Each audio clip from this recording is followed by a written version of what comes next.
Students, we have seen the asexual reproduction in unicellular organisms. Today, we shall see the asexual reproduction in multicellular organisms.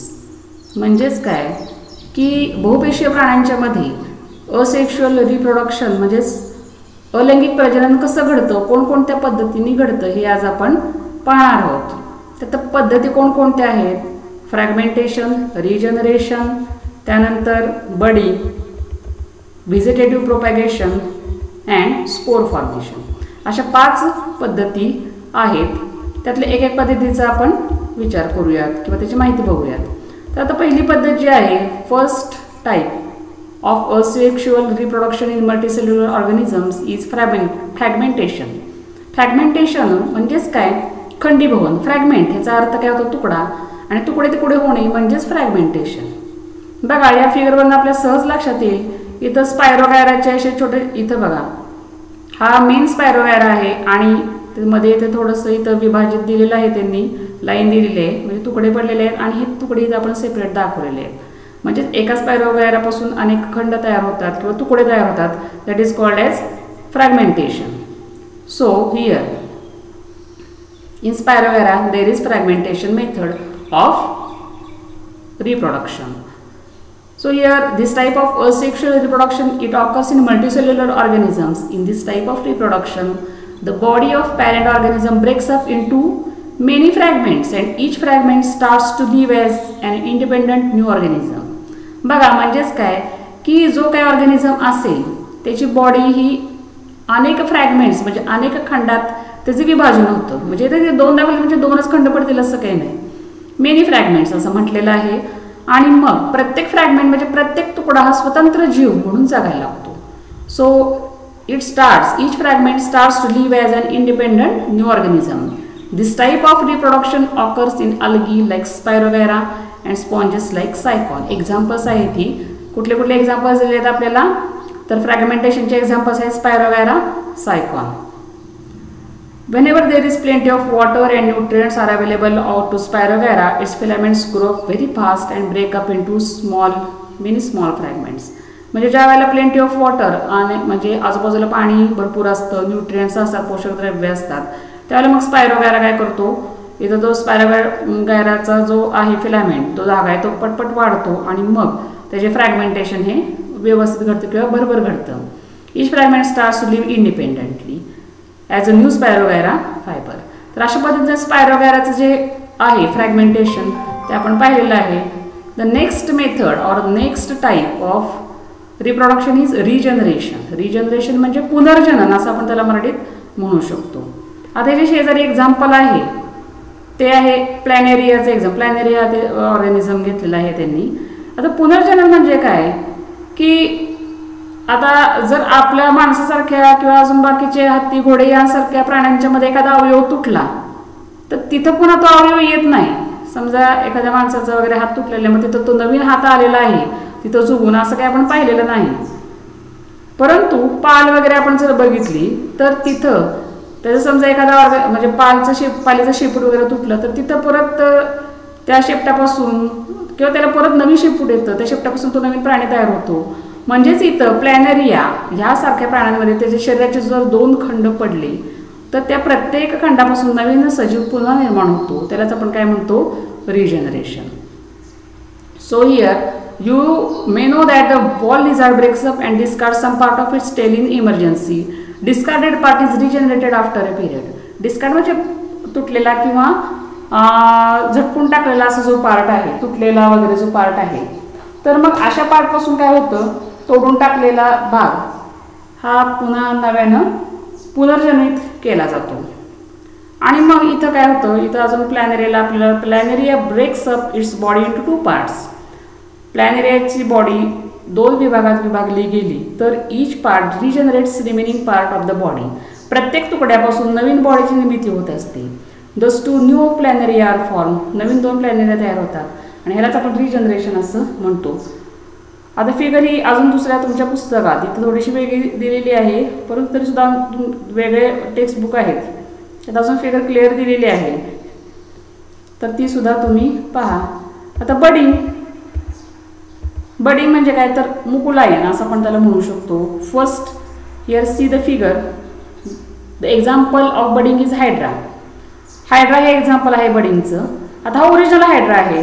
Hydra हा ऑर्गॅनिझमची figure ही आहे. त्यात काय बदल झालेला आहे पाहूयात. काय बदल दिसतोय आपल्याला. नवीन हायड्रामध्ये थोडंसं काहीतरी वाढीव दिसतंय, थोडासा फुगवटा आलेला दिसतोय, त्यालाच आपण काय म्हणतोय बड. बड म्हणजेच मुकुल असं आपण मराठीत त्याला म्हणू शकतो. आणि मग त्यात थोडेफार डेव्हलपमेंट होऊन इथं बघा ही जर आपण फिगर बघितली मार्करच्या तिथली तर पूर्ण छोटा हायड्रा दिसतोय पहा. त्याला नेसंट हायड्रा, नवजात हायड्रा असं म्हटलेलं आहे. म्हणजेच इथं नवीन हायड्रा ओरिजिनल हायड्रामध्ये बदल होत गेले. हा बड तयार झाला आणि त्या बडमध्ये हळूहळू बदल होत जाऊन वाढ होत जाऊन हा नवीन हायड्रा तयार झालेला आहे.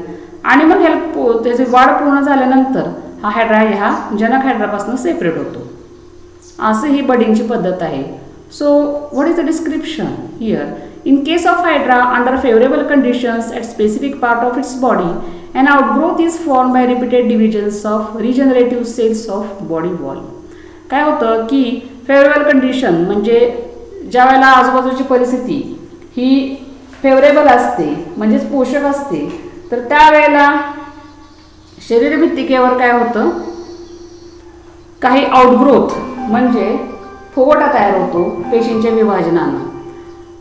This outgrowth is called as bud. ह्या आउटग्रोथलाच आपण बड म्हणजेच मुकुल असं म्हणतो. Bud grows up progressively and finally forms a small hydra.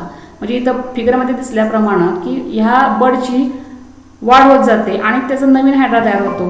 Dermal layers and digestive cavity of budding hydra are in continuity with those of parent hydra. म्हणजेच काय dermal layers म्हणजे शरीराचे स्तर आणि डायजेस्टिव्ह कॅव्हिटी म्हणजे काय जी पचनाची जी गुहा असते आतले पचनाचं जे पोकळी असते कुणाची तर ही या छोट्या हायड्राची नेसंट हायड्राची ती कशी असते are in continuity with those of parent hydra. Parent hydra म्हणजे हा जो पॅरेंट आहे जनक हायड्रा त्याच्याशी संलग्न असते. म्हणजेच ज्या वेळेला बाळ हे आईच्या पोटात असतं त्यावेळेला त्याचं पोषण पूर्ण आईच्या पोषणावरती अवलंबून असतं किंवा आईवरती अवलंबून असतं. तसंच हे सुद्धा आहे.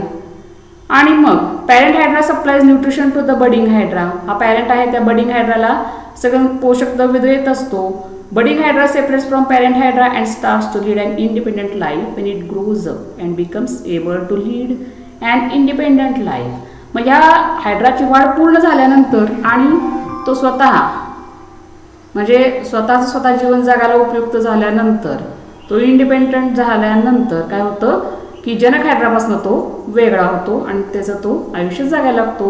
So this is called as budding. Then the next type is vegetative propagation. मराठीतच सांगायचं म्हटलं तर शाकीय पुनरुत्पादन. आता शाकीय पुनरुत्पादन म्हणजे काय की वनस्पतींच्या वेगवेगळ्या भागांपासून प्रजनन होतं आणि त्यालाच आपण शाकीय पुनरुत्पादन असं म्हणतो. म्हणजे आपण आपल्याला जास्वंदीचं झाड वगैरे लावायचं असेल तर आपण काय करतो एखादी अशी फांदी जाड असते ती व्यवस्थित तोडून व्यवस्थित अशी कटिंग त्याचं करून मग लावतो. मग त्या फांदीलाच पानं वगैरे फुटतात आणि मग त्याचं रोप तयार होतं. तर अशा पद्धतीनं म्हणजे फांदीच लावून असं तयार होतं असं काय नाही तर वनस्पतीच्या वेगवेगळ्या भागांपासून काय होती तर त्या नवीन वनस्पतीची निर्मिती होत असते. त्या प्रत्येक वनस्पतीवर अवलंबून आहे की ते कशापासून त्याचं प्रजनन होतं.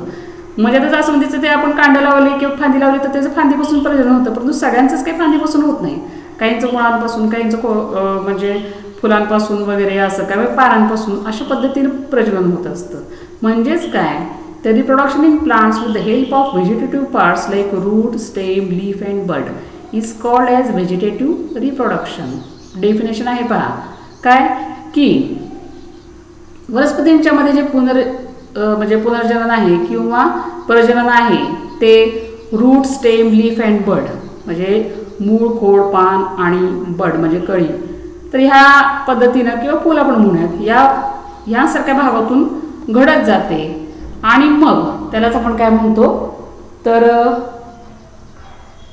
Vegetative reproduction. इथं बडचा अर्थ मुकुल असं पण घेऊ शकतो आपण. Vegetative propagation is potato is performed with the help of eyes present on tuber whereas in bryophyllum it is formed with the help of birds.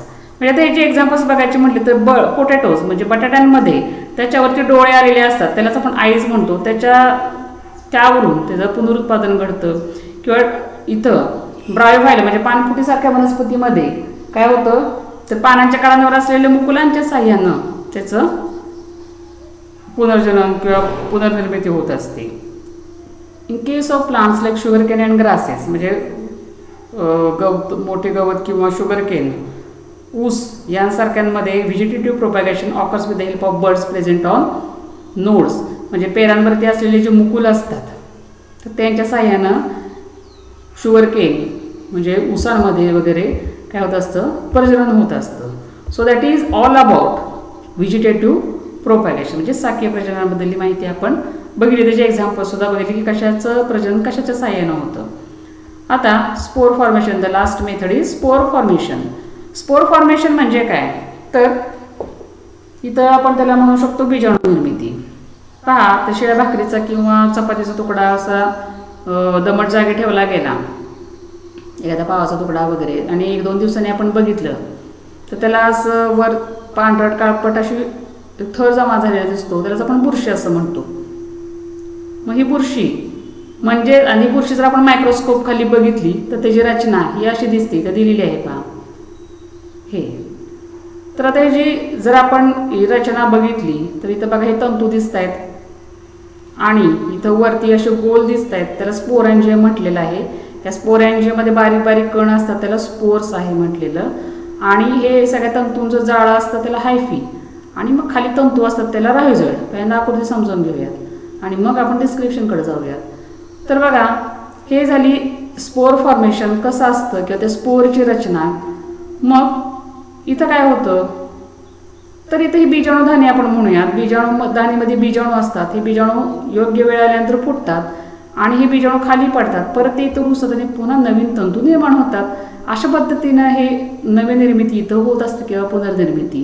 तेच आपण इंग्लिशमध्ये काय बघूयात कसं आहे ते. फंगाय like Mucor have filamentous body. हे म्युकरची फिगर आहे. म्युकर सारखे जे कवक आहेत किंवा बुरशी आहेत त्यांचे फिलामेंटस बॉडी म्हणजे धागा असे फिलामेंटस बॉडी असते धागामय. They have स्पोरॅन्जिया. स्पोरॅन्जिया म्हणजे काय ते बघितलं आपण, हे सिंग्युलर स्पोरॅन्जियम, बीजाणूधानी आपण त्याला म्हणतो, आणि अनेक वचनी sporangia. Once the spores are form sporangia burst.